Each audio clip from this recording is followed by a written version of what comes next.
Good morning, everyone. Morning. Hello. Okay, good morning. Can you hear me all right? So, my name is Ed Peck. For those of you who don't know me, I'm the Vice President for Mission and Identity here at John Carroll. I'm very happy to have you here with us in the room, and welcome to those who are joining us virtually. We're very happy to have everyone here today to have a lecture from our guest, Father Xavier Jeyaraj, who I will introduce in just a moment. But he joins us today during a time when we are wrapping up our celebration of the Ignatian year near the Feast of St. Ignatius, which happens on Sunday and which we will celebrate as a community on Friday with a Mass at noon, followed by a luncheon for the community. And it was during this Ignatian year that we were invited by the Father General to reflect deeply on and recommit ourselves to 4 universal apostolic preferences that inform one another. You might recall that they are to show the way to God through discernment and the spiritual exercises, to walk with those who are excluded, to accompany youth toward a hope-filled future, and to collaborate in the care of our common home. And it is this last UAP which really draws together for us all of the 4 universal apostolic preferences that Father Xavier has come to speak with us today. He is here as part of he's going to be joining an international delegation of people from Jesuit universities across the country, across the world, that is happening in Boston next week.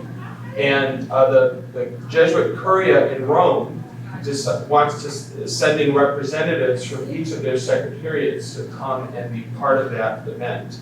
And Father Xavier is doing that. He came to John Carroll to be with the Asian Solidarity Network, the workshop that Chris Kerr is running today. And we were very lucky to know of your being here, Father, and it was great to talk with you about what's going on our campus and what you might share with us at this time in honor of the Ignatian year and in honor of our commitment as a university to join the Laudato Si journey that starts this year for us. Let me tell you a little bit about Father Xavier. He is an Indian Jesuit who serves as the Secretary of the Social Justice and Ecology Secretariat for the Society of Jesus in Rome. This is one of 4 secretariats, which the others are the Primary and Secondary Education Secretariat, one for Higher Education, and one for Faith.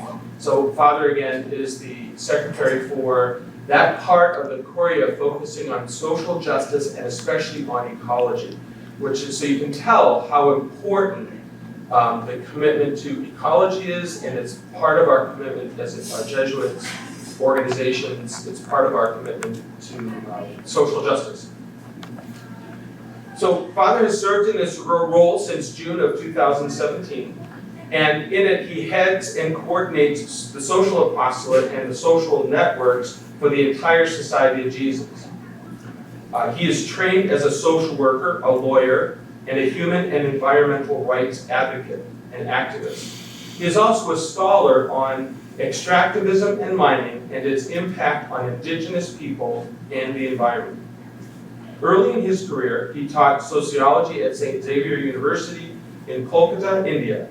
He also founded a social center called Ulani in Kolkata and worked among the most deprived Sentinel tribes and worked in the slums and villages around Kolkata. So he really walked the walk. He accompanied those who were marginalized and developed this deep concern for the environment through their lenses, the lenses of their lives. Before going to Rome, he coordinated the South Asian Conference and Social Apostolate for 5 years. So when we had a nice conversation, I said, what did we do as a university to prepare ourselves to think about the 4 universal apostolic preferences and the way they interact with one another, and the way they are inspired by the Pope's encyclical Laudato Si. But how do we apply that concretely as a university? And so we talked about his research interest on the ecological problem of mining, but also its impact on peoples, which is a social justice issue. So our hope today is to be able to talk, to listen to Father Xavier and to talk with him and have our imaginations lit so that we can think more deeply about the intersectional ways that social justice issues that impact the environment also impact people, especially those who are on the margins. So with that introduction, I would like to invite Father Xavier to the podium.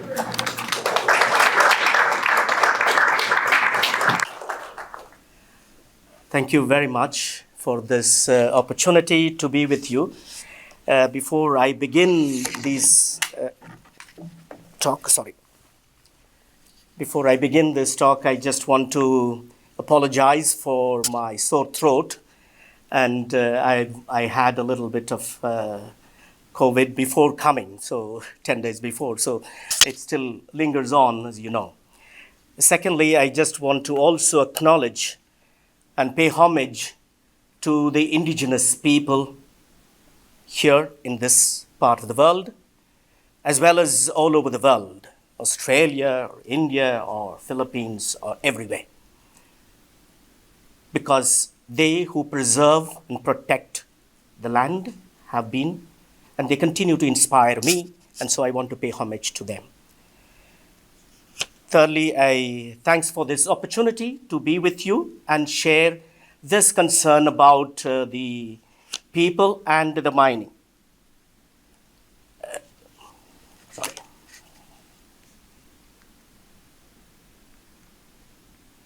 No?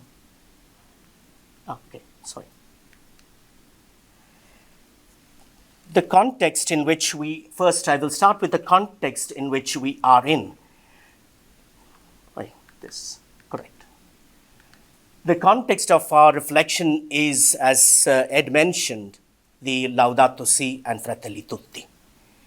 From the church perspective, the Laudato Si 2015 and later 2 years ago, Fratelli Tutti, these two give us that hope for the earth and for the poor.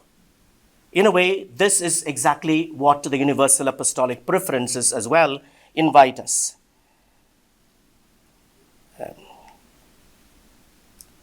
The four of them, the context of the church and the context of the society of Jesus. And the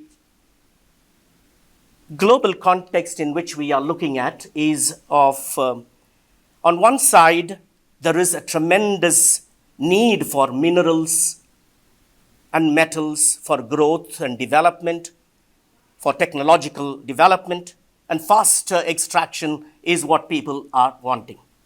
On the other side, you find need for a human development, human face to the entire growth, the cycle of growth that we are involved in. On one side, we seek GDP growth and GNP growth. On the other side, Human Development Index, sustainable development as we call it. On one side, you have the favorable laws created by every country to generate more wealth and economic growth and promote the industries and growth. On the other side, you find covenants made by UN, policies made, agreements made, constitutions supporting the welfare of the people, welfare states. Laws are also generally enacted. There is, in these two way of looking at the development, one, the economic growth, on the other side, human development. There is always this tension and conflict, violence, and damage to the environment. And so therefore there is a need for healing, as Laudato Si and Fratelli Tutti keep calling us for a healing. A few years ago, in 2009, the Secretariat came out with a document called Healing the Broken World. And even before that, we live in a broken world. There was a study done by the Secretariat, and then healing a broken world, and that healing is what we are looking for. And the Ignatian Jubilee year invited us to conversion, seeing all things in Christ in a new way and reconciling ourselves with.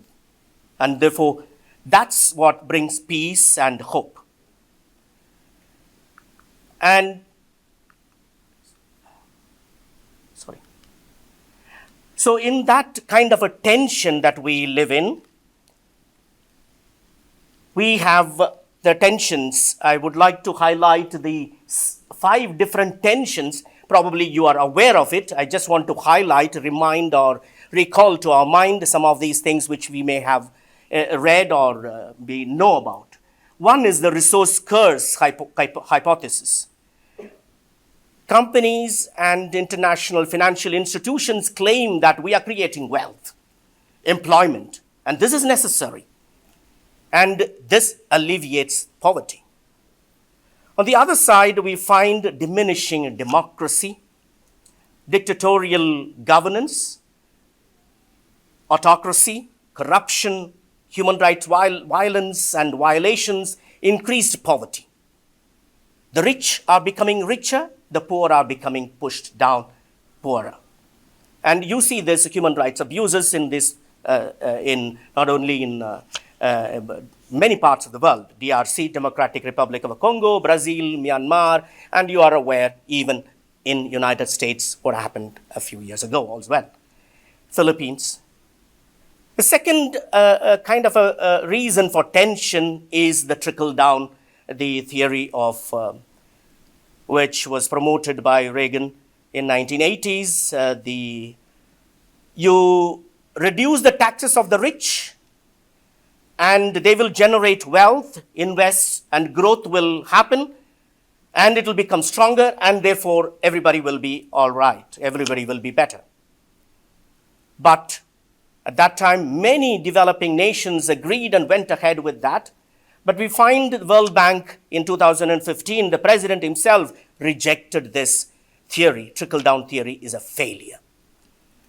And Oxford study, the Oxfam study, showed recently that 85 individuals own or control 50% of the world's wealth, while 3.5 billion people are what they are supposed to. The third reason for tension is the promises of plenty and dispossession and deprivation. One side, even in US, Canada, the developing countries, you find there is a kind of a fear, feeling that people are upset, indigenous people are upset, corruption, human rights violations, poor health, not only in the third world countries, as we may think, but even in countries, so-called developed nations, including United States. The claim of net increase in revenue, employment, poverty alleviation is not really has it happened. And you find that from 80s onwards, from after the globalization, the small-scale mining, which happened earlier, now moves to becomes transnational corporations across the world, because Asia or Latin America or Africa, reasons for it is there are more resources available there, cheap labor, and laws are easy to manipulate the government, and environmental laws are very lenient and bigger profit. So 4 reasons for really moving out, but that's affecting the people as well. The fourth tension that we find is sustainable mining possible? I think this question, I'm sure you have been thinking about it.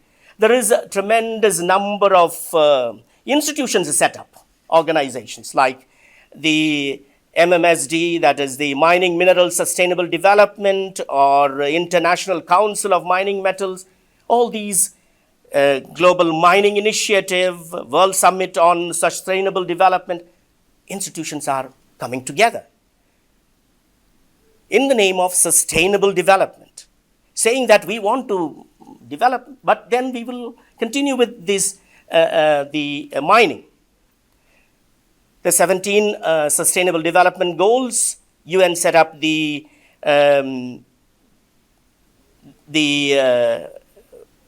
Sustainable Development Solution Network, and which is trying to kind of bring in the 8 different goals of the Sustainable Development Goals, but then sustainable development or sustainable mining, is it not an oxymoron? Sustainable mining.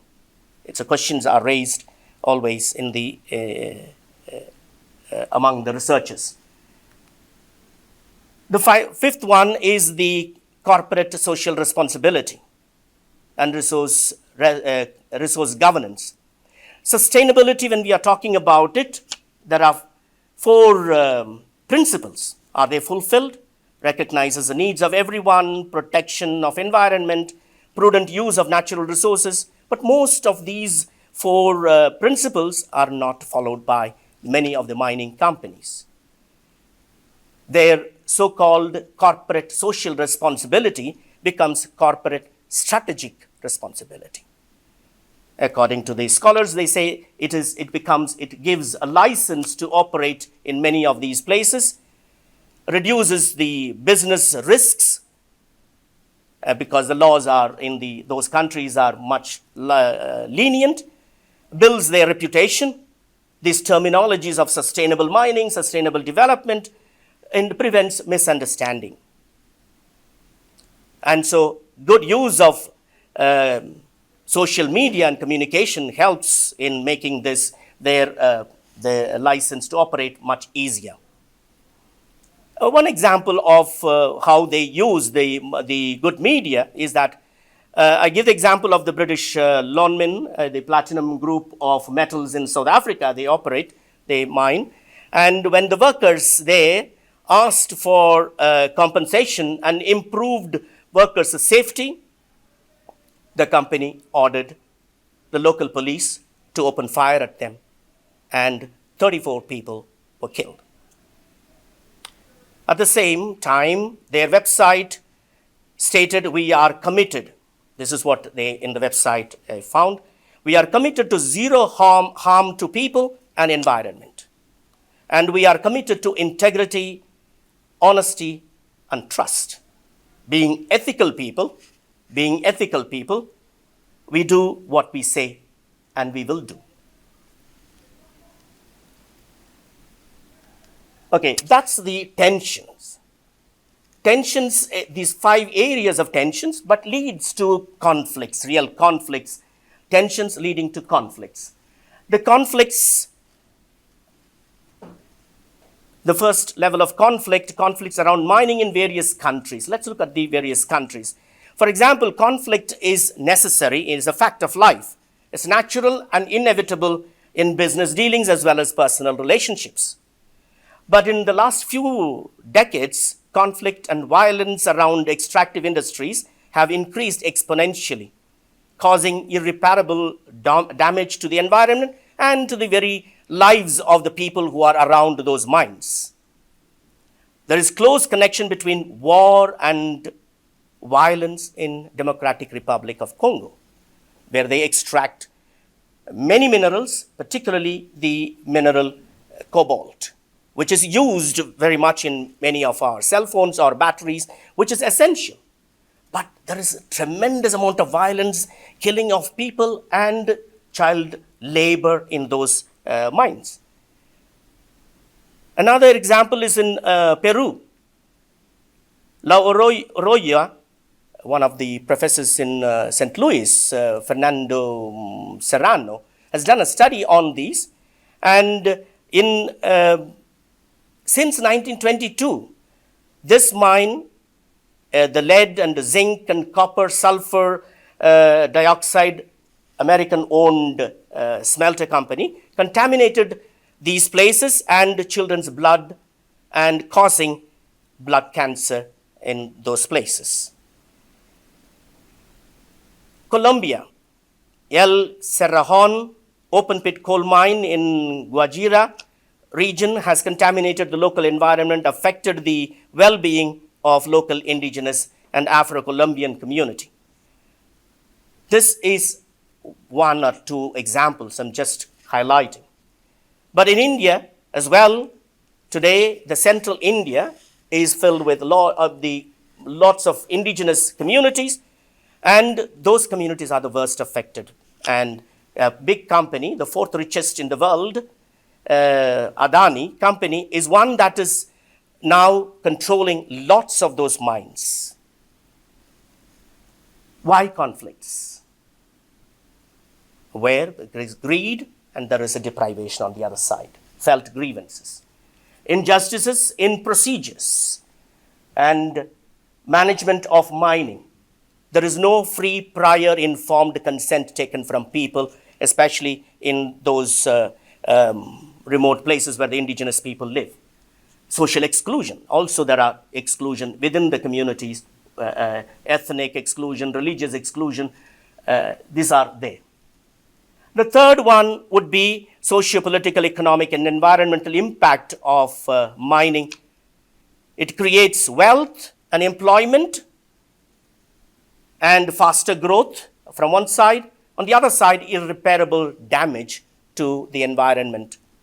And also to the one side, economic development. On the other side, community life and their culture gets damaged. One can find three approaches by people's groups who are in conflict with the mining companies. I did my research on one of the movements in India, which I will share about, and how the context, tension, conflict, leading to negotiation. The three approaches movements take is say no to mining. We don't want mining. They prevent, they stop. They are ready to fight. Second is from initial type of a no to mining, moving to slowly a certain amount of compromise. And finally, from initial no to negotiations, kind of a discussion, dialogue taking place. I present to you three cases, legally negotiated settlements, three types. One is between company and state, and the second between company and people without the state, and the third between company, people, and state. So I said tensions leading to conflicts, conflicts now leading to certain level of dialogue and reconciliation, if possible, with negotiations taking among them. I highlight Australia. It is the only, a country where there have been 41 agreements, negotiations made between between mining companies and indigenous communities, aboriginal communities in Australia. 41 negotiations. And evaluating that, all those 41 agreements and negotiations, what has happened, a large number of studies have been done. One of them is Xavier Jeyaraj, who has done this analysis, and he evaluates and says that negotiations have been ineffective and agreements not implemented. There have been enormous rights violations and tensions of culture. Second type of, this is between company and the people, indigenous people. The second agreement negotiation that has taken place is a tripartite, company, government, and the indigenous people. So therefore, but then there have not been many negotiations of that type in Canada. So some economic benefits, but grave environmental damages done to the place. Rights of Aboriginal over traditional land trampled upon. Also, it is important to understand Canada is the country where many of the big mining companies have their headquarters, because the laws are kind of setting up that because income comes in, the head office is there, so there is a tremendous amount of income coming there. It's another big question. I'd like to enter into the case study of, in this negotiation, a case study about what happened in India between indigenous people, the Santals, and the company in a place called Pachwara, Jharkhand state. Next, you will see that you find the Jharkhand state is here. This is the state in which the study was done, and in which the entire state, the place Pakur is the place where the villages are. It's very close to Calcutta, so therefore, and the company the head office was in Calcutta, so I decided to do that on that. And one of the blocks is called Amrapara, and in which a small place, that the red marked one, is a place where the mining was taking place in 9 villages. The 9 villages, you see the mines there, and the entire mining has taken place in one of the villages, but other villages will be done in the later part.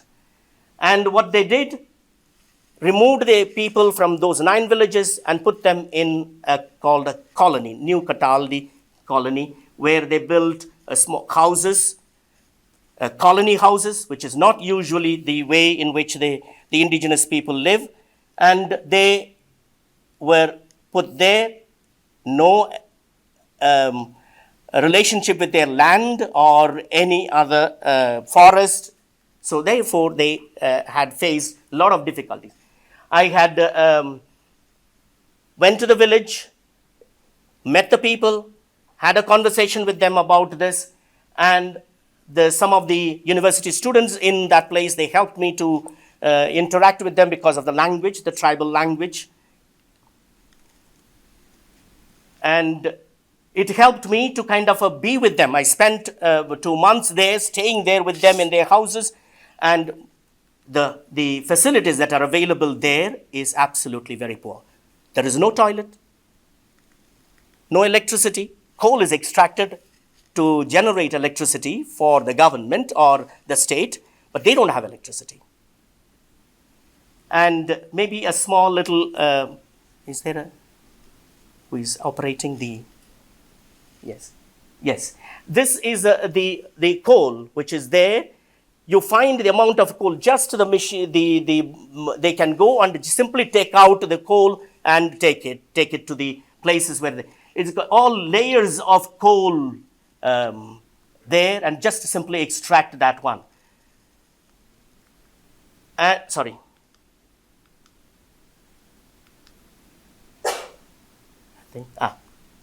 You find there is you see the coal, because of the heat of the coal, there is sometimes fire. And people are working there, they also face the consequences of such fires. And also, they're trying to put off with the water which they have collected, because they know that there can be fires. And so therefore, you find most of them work with the bare hand. No security for themselves, and even most of them are not insured. So that's the way it is. Okay. The relationship of the indigenous people is so very close to the nature. Symbiotic relationship. Latin America, they call that Pachamama, no? The land is called Mother Earth, Pachamama. And the same you find Native Americans, Vemitali, which is also, there is, means the relationship with the word they use is Vemitali. For them, it is, they are so connected with the earth and everything. I have a quote which I can say, give at the end. Australia, they call the country. Everything. Persons are country. The place is a country. The term that they use is country. If you ask any Australian aborigines, for them the relationship is a country. And India, we call the Dharti Mata, means Mother Earth. Dharti is the land, Mother Earth. The people's movements want to protect their land, the indigenous people, water and their resources. That's their, the sustenance, that their relationship with them is so deep. And they want to protect their identity. Two types. One is to protect the land and protect their identity, life, and livelihood. What is the status of the tribals in India? A big question mark. Tribals in India are 8.6% of the population is tribals. But majority are in the central India, which is mineral-rich country, which is mineral-rich land. 705 different indigenous groups are there. Of this, 43% live below poverty line, which is $2, less than $2. And 57% of the population, the indigenous people, are illiterate. And in this village, you find majority, more than 70% of them are illiterate. High infant mortality. The profile of this particular village, the New Cataldi colony, NKC I put, colony houses, total population is 335 of them, just quick run, 71 families only. Religion, 73% claim tribal religion, not Hindu. The country wants to make everybody Hindu, but they are tribal. They have animism and the nature worshippers. Education, 77% are illiterate, non-literate. Health, so many different sicknesses. Many of them die because of one of the famous, the sickness is the Kala Azar. It is a kind of a malaria, cerebral malaria. And many of them die within a few days. Even some of the Jesuits have died because of that, because they have been working among these people. And that's the reality is life is at risk. Employment, the company employed a few of them when they made the agreement, and many of them had the jobs, but it ended when the mine got closed. Why the people objected? As I said, the tension was because the company came into the villages to take over the land. There was no free, prior, informed consent. They just kind of very subtly came in and they were measuring and they said, we are going to have a mining here. But they never informed. They are supposed to legally inform the people, get their permission. They did not do that. And these people, the tension is for them, land is the only means of survival. And they are illiterate, they are agricultural workers, and their forest products are their livelihood. They go to the forest and collect things, the roots, and that's their sustenance. The movement, the tensions, when it began, when the government and the companies began to take the land, people began to oppose. No to mining. They blocked the places. The leaders and the church, including the Society of Jesus, people were involved in it, trying to mobilize the people. There was one religious sister who lived there with the community. But then, after a few years, when they realized the church's presence, Jesuits' presence, and the sister's presence was a block for them to acquire the land, they plotted. And one day when she was in the house at midnight, they came and killed her. They just slit her throat. And it's not only she, but many other people who were leaders in that place, they were killed. You will see some of them, I will show in the later photographs. They were also killed very subtly when they are traveling to the market. The truck comes and hits them and they are out. Or they are going by cycle, somebody comes and late, nobody is there, push them down and kill them. But then the tensions was brooding and they were, you find the whole area is called the tribal language, is that area, there is a Manjigaram, they call it, the village leader, and they have the person who is for 32 villages, he is the head of the villages. And the person within, this is part of the video that we produced, but I'm just taken some shots. He is the head of that 32 villages. and who has the right to kind of, on behalf of, after discussing with the people, they decide. When he signs, the whole village accepts that sort of a decision. And they were all initially go back, no to mining was their cry. This lady was one of the powerful leaders, and she was killed. And her husband was also killed. Because if these leaders try to promote the unity of the people, they cannot bribe and they cannot get the people to support them. And this man also, again, another person whom I met, I interacted with, he also was killed later after my study. The means used by the company was, the conflict was inducement. Inducement, money and material, even a bottle of liquor is enough because their income is very little. And petty contracts are given to people, the young people co-opted, and people who are considered to be, in a way, very shaky, they are co-opted. And when they begin to say no, repression. They arrest them, they take them to the prisons and file cases against them, or molest or abuse the women of the family, and there is a fear is created. False cases are filed against them, harassing the people, and even eliminating some of the leaders, as I mentioned.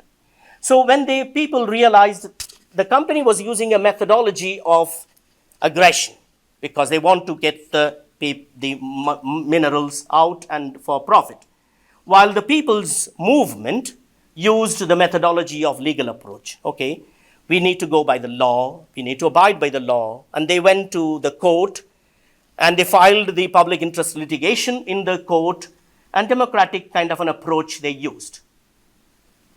But nothing happened. And so finally, from High Court to the Supreme Court of the country, the case went, and there is always, all these institutions are today in connivance with the state, and they function according to the interest of these state as well as the companies. And so the Supreme Court also said, oh, you amicably settle the matter among you. And there was no other choice but for the people to go for the settlement. And finally, the Jesuits were also there, and they formed a team to write the Memorandum of Understanding. And the Parganite, the head of the 32 villages, was the one who signed that MOU. And the Gram Sabha, means the village committee, approved that. Okay. Coming into the MOU itself, I have analyzed in my study every one of those agreement that they had, MOU they had signed on. And very good agreement in paper. But out of those 26 agreements that they had made in that MOU, Memorandum of Understanding, not even 6 of them were partially fulfilled. Majority of them were not fulfilled. The one of the agreement was that, acceptance was that the land belongs to the tribals. They are the owners. They will return the land, 50% of the land, to the people. After filling and cultivating, they will hand it over to the people. Topsoil is taken out and they will mine, and then later they will fill that and then return to the people. These were something that they wanted. Compensation, land for house, employment, training. I'm just putting a few highlights. School, hospitals where there was no hospital. So people were kind of enamored with these ideas that this will happen in our village. And so they accepted and they signed the agreement. And even the land, Manjistan, Jairstan, is a place where they have the worship, the nature worship. And that even they said they would give. So land was acquired, 2,894 acres of land from 9 villages. The day they signed the agreement, the very following day they came and told the people, get out from here. Began a different phase of the company. And the police went along with them. There is plenty of fallacies. I just want to highlight, as I mentioned, out of 26 different agreements on that point which I mentioned, hardly any of them were fulfilled. I'll highlight what happened in the next one.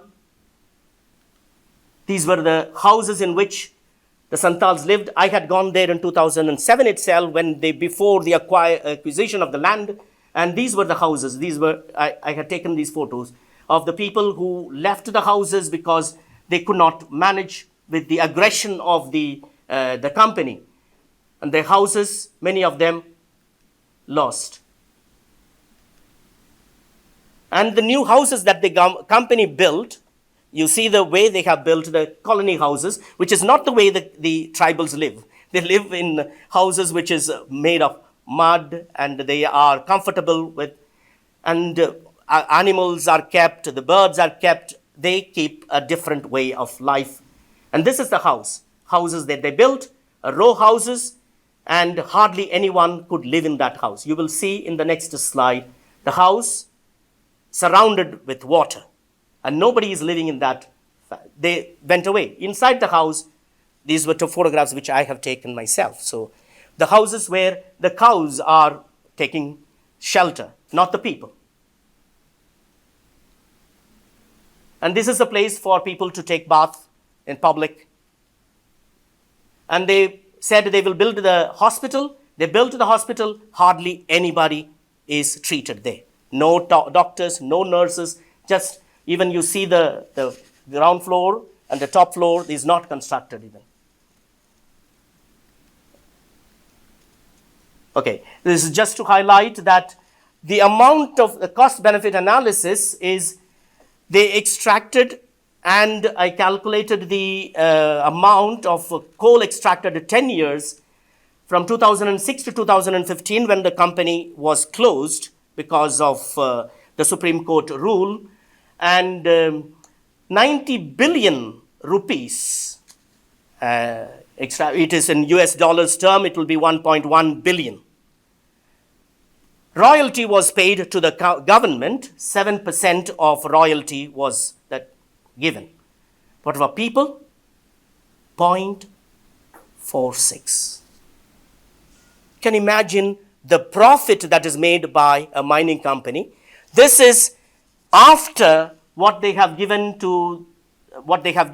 in many other coal mines which they have done. This is very high. People thought that everything was done, but every family got only 3,800 as a compensation. Houses, land compensation, crop compensation, all those included, the families got only that much. You see the percentage-wise, company earned 92.56 of the profit income, and the state earned 7%, 6.98, and the people got 0.46. You can see, in spite of the negotiations, this is what they get. What are the lessons? What are the hope that we can learn from? What are the ways we can find? Just two more slides on this and we will finish. The agreement clearly shows that there is a possibility of returning the land. That's a hope. It's not that it is implemented. If it was implemented, there is a possibility. I have seen the land where they had filled the land and started cultivating. But it is a possibility, which is not done because the negotiations are not kept up. Trust deficit. Tomorrow, the tribals will never agree for any other agreement.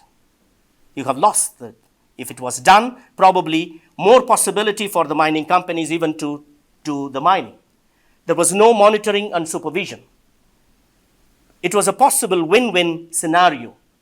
A tripartite agreement is a good one, but if it is kept, everyone does their work properly and sincere and for the welfare of everyone with that sustainable, the principles of the four sustainable principles.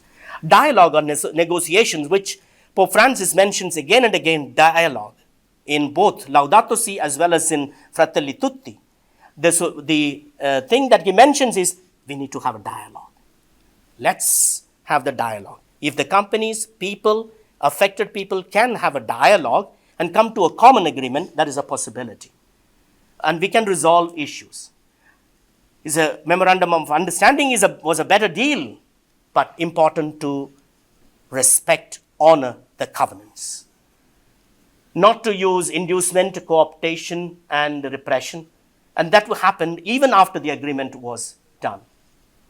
Another lesson could be that landholders, after analyzing, I felt that instead of you giving a compensation to the people, my proposal is that why not make, when you take the land, why not the governments ensure that the people, each family, each householder becomes a shareholder of the company. Then it is to be done legally, then it will be, they are able to, it's one way economic, but may not be the best, but at least one solution. Prior rehabilitation is possible. And free prior informed consent must be taken for amicable solution. And need unity among people. This is again another big problem. You can divide the people, and then divide and rule is one way in which many people, many companies and the governments do. That the leadership is an important aspect for integral ecological perspective. The cultural rights to be part of rehabilitation policies of the government.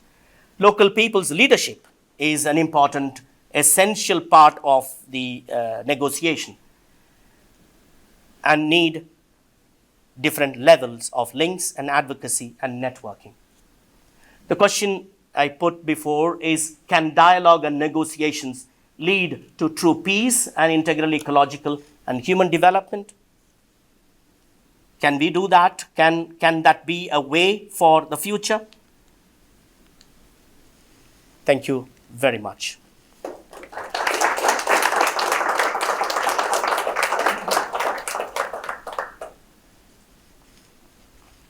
Thank you, Father Xavier. You gave us a lot to think about.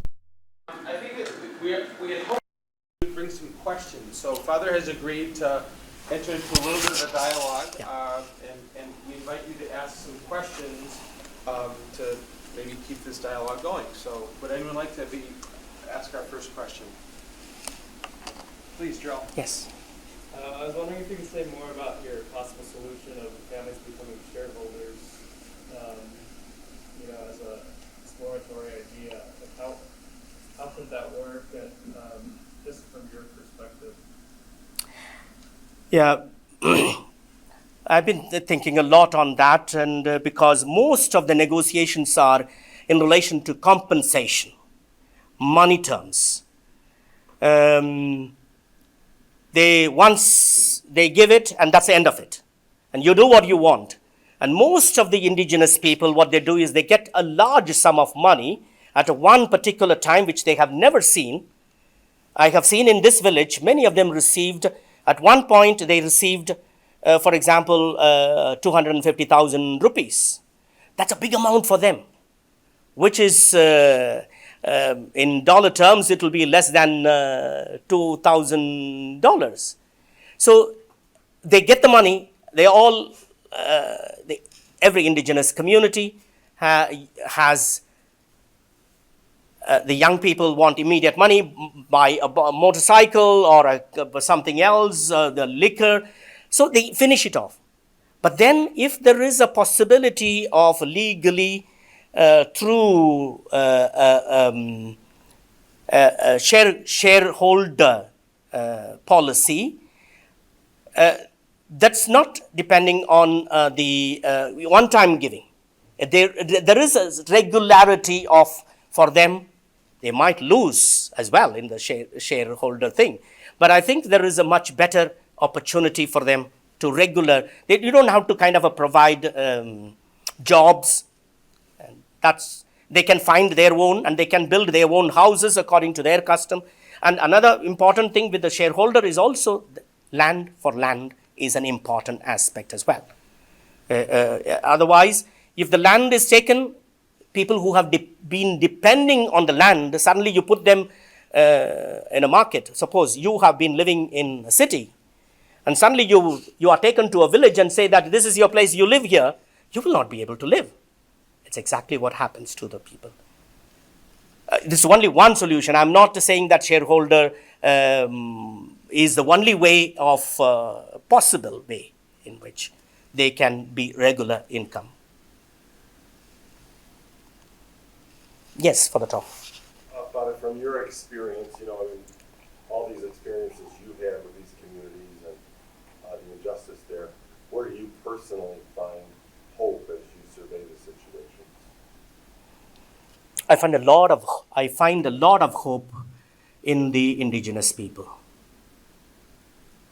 Constantly I find when I am personally down, depressed kind of a thing, the joy. I give you one example.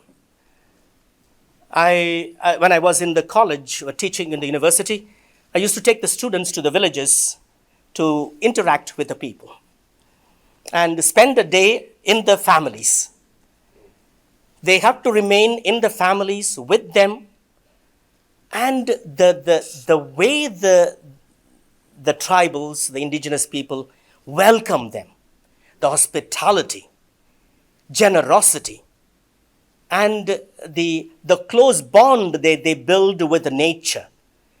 You and I, from the students used to kind of say, when they came back, I used to have a little bit of an evaluation with them, how it went, and they would say, we never ever had this kind of an experience, Father. Because we are very much bothered about who is coming to our house. I have to watch this serial in my house, and every day I watch, at this time the guest has come. Here there are people, they are welcoming. I remember once I went to the village and the family gave me, they have only one room. I stayed in the family and they have only one room.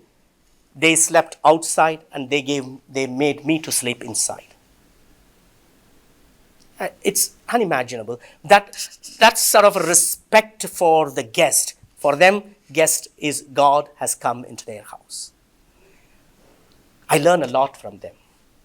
And they, in spite of the difficulties, there's this joy in them. There is a tremendous sense of joy. And the tribals, if a child, the parents have died, the whole village will take care of the child. Not left alone. Nobody is left alone. And it's a kind of an amazing kind of a feeling for me, energizes, gives me strength and hope for the future. Thank you. Many of the solutions to tensions or approaches to resolving them, it seems to me, depend on conversion of those in power, right? And that goes from government to industrial to local and whatever. And of course, that is the patient work of our Lord. But we have a role to play in that. So I wonder what gives you hope about that possibility. And there's different ways of conversion, right? There's true conversion, there's enforced conversion, there's partial conversion. So what gives you hope about how those pathways can progress? And how can we help? Thank you. It's an important question. I appreciate that. I think what gives me hope is a tremendous sense of earlier, we used to see universities are only intellectual kind of a thing, and they don't bother about the people. But today, there is a tremendous sense of connectivity. In the society of Jesus I'm talking about, there is a closer bond between various types of work that we are doing. Networking, a close connection to advocate for and with the people, based on our experiences. The research, as I mentioned about Fernando Serrano in St. Louis University, he is a professor, but he is connected to, in Peru, he did his research. That I think is a way in which we all can, and the company had to close down. The smelter company had to close down in St. Louis because it was affecting them. These are some very, very interesting, hope-giving opportunity. The networking, collaboration, and consciously building leadership. I think this is one of the things Pope Francis has been also asking, that we strengthen the leadership. He's questioning about in UN or the governments wherever he goes, or his own example. For me, Laudato Si and Fratelli Tutti is a very big hope for the future. And our own networking and collaboration. We can do that. And there is a possibility of influencing our leaders, changing. There is a leadership program conducted in Europe, bringing the leaders to our centers, Jesuit, the European Social Center. The political leaders are brought in and they're given the training on Ignatian discernment. And so that they are able to kind of see the not merely profit-oriented, but people-oriented. It's a slow change, but we need to do it. That's a challenge. I think my question is similar to Dr. Herbert about power, but you mentioned that our societies are kind of depending upon the minerals and resources used in mining. And it's important to look at the immediate human rights impact between the companies and the people.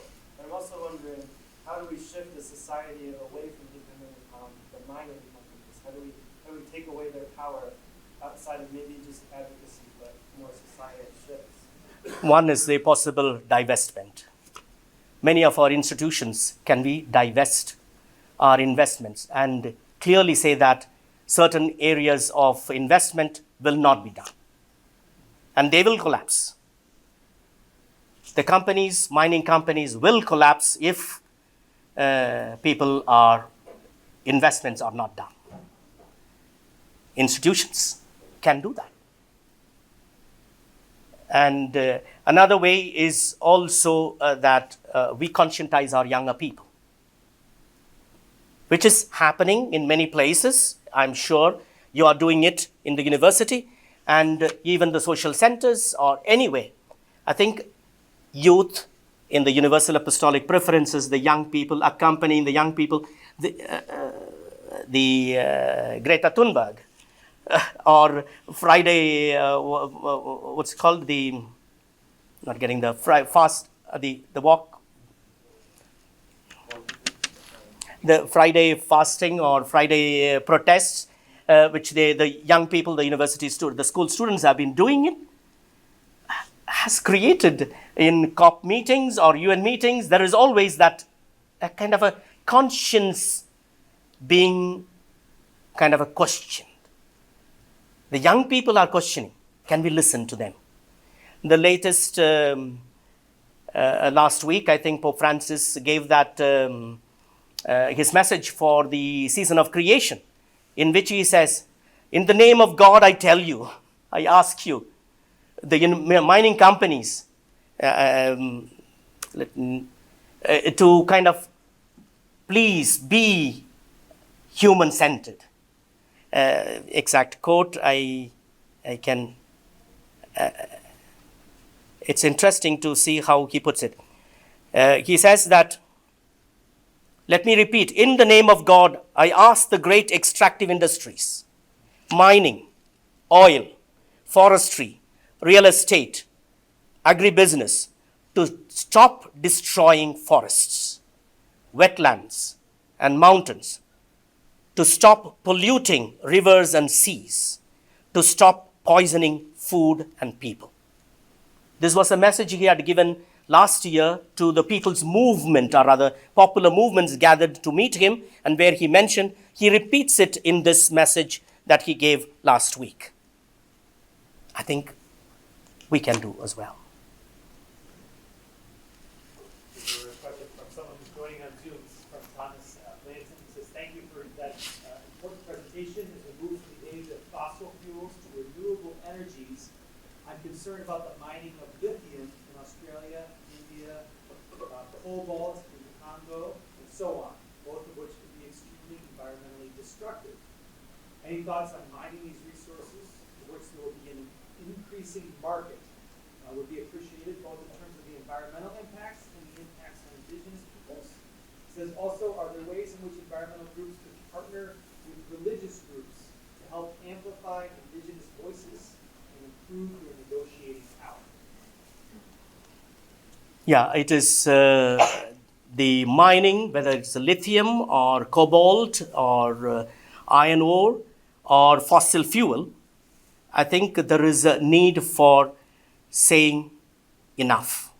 We don't extract fossil fuel. And this Pope has very clearly also mentioned this.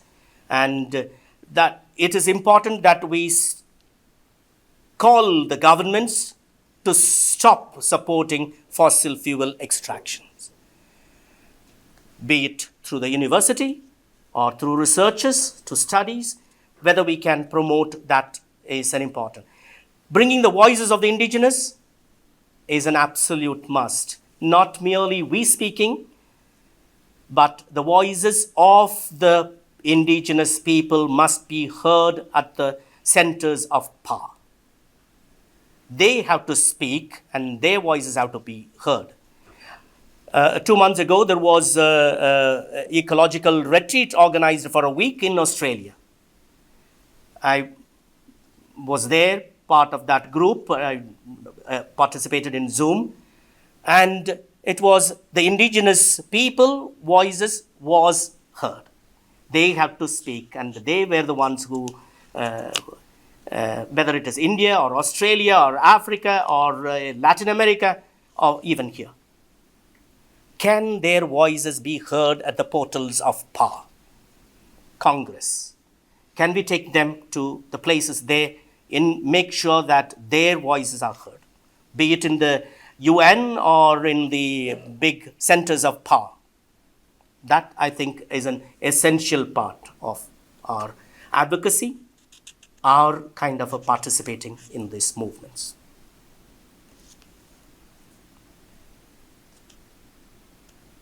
Yes, Ed. Can you talk a little bit about, in the case study you gave us, that there's a tremendous lack of accountability on part of the company relative to its over 20 agreed agreements. When the peoples entered into the negotiation, even with the state, was there any sense of accountability that was set up ahead of time? And if not, what could be done in the future to make any compromise in negotiations more sustainable? That's one of the thing I mentioned in the it's essential to have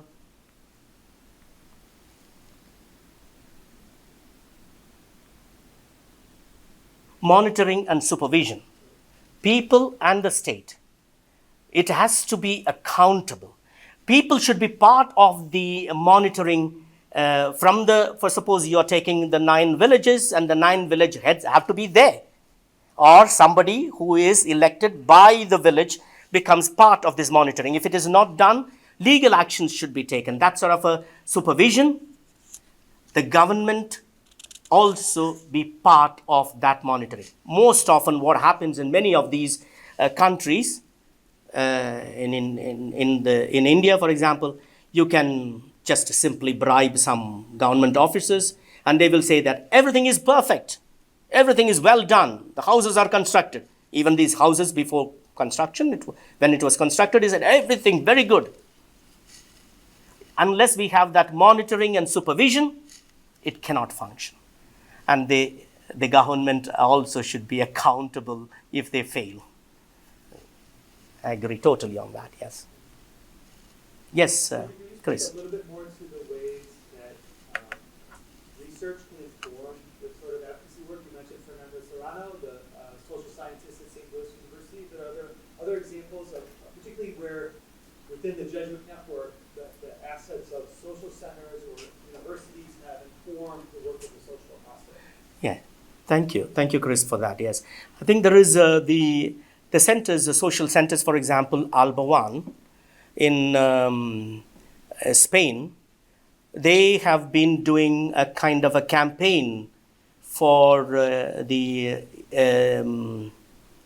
conflict-free technology, in which particularly they did a very good collaborative study along with Africa Democratic Republic of Congo, and they have campaigned well with the European Union on that conflict-free technology, how these cobalt, for example, is affecting the extractive industry, affects the people. They have used that in European Union Parliament to campaign against such mining.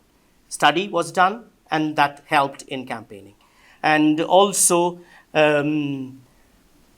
I did not speak about Father Stan Swami. I'm sure you have heard about him in India. He was also one of those people who were campaigning with the tribals. He was one of those whom I interviewed in this entire. And he has done the research on people lots of mining that is taking place in central India among the indigenous people, in the areas of indigenous people. And he was a thorn in the flesh of the government because he questioned them. He filed cases against the government, but he was arrested. And there are,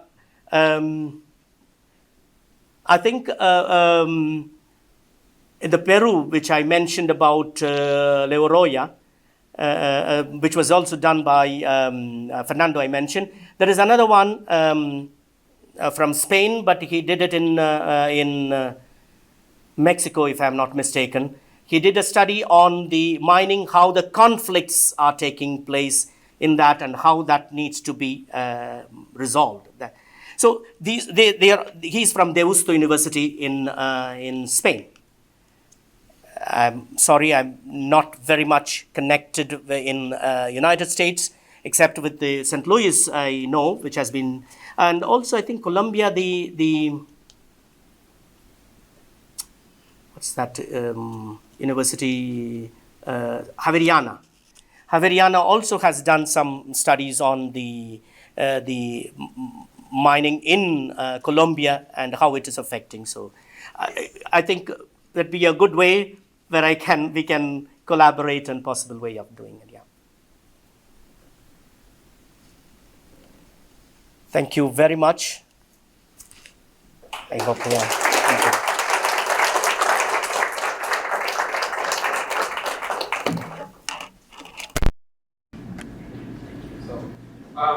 Thank you, Father Xavier, once again. Hopefully you can stay and have lunch with us. I want to thank all of you who joined us from far on Zoom. So thank you for being with us. We wish you could have a meal with us, but hopefully that will happen soon. For those in the room, please feel free to stick around and talk to Father Xavier informally. He's agreed to stay around.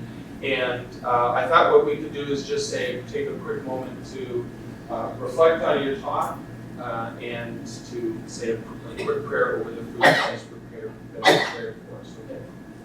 Thank you. Let us pray. Loving God, we begin in gratitude. First, for the ministry of Father Xavier and his presence with us today, and for the work that he and all of his colleagues and collaborators do through the Jesuit Secretariat for Social Justice and Ecology. Open our hearts and our minds and our ears in the end of the Ignatian year to hear anew the cry of the earth and the cry of those who are poor, especially those indigenous peoples whose land, cultures, and homes are destroyed by those seeking to exploit the environment and its peoples. Commit us anew to learn and understand and accompany by listening to their stories and to working with them for justice, for all peoples and for the earth.